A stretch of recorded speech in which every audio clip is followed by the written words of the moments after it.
Bugün sizinlə çox asan, ləzzətli və doyurucu ətsiz çiğ köftəni necə hazırlayıram, onu bölüşəcəm. Ərzaqların siyahısını isə açıqlamalar hissəsində qeyd edəcəm.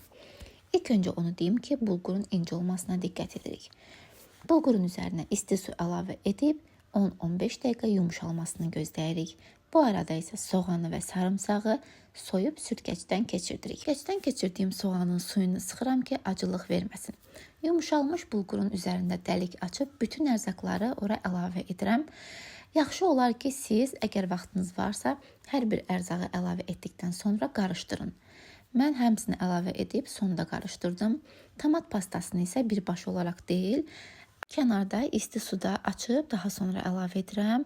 Ümumiyyətlə bu üsul bütün yeməkləri daha dadlı edir. Ərzaqların hamısını əlavə etdikdən sonra əlimizlə 5 dəqiqə qarışdırırıq ki, bütün ərzaqların dadı bir-birinə çıxsın. Daha sonra isə əl blenderlə yuxarıdan aşağıya doğru bastıra-bastıra yoğururuq. Kütlənin yapışqan olmağından artıq biləcəksiniz ki, çiğ köftəniz hazırdır. İstədiyiniz şəkildə servis edib süfrəyə verə bilərsiniz.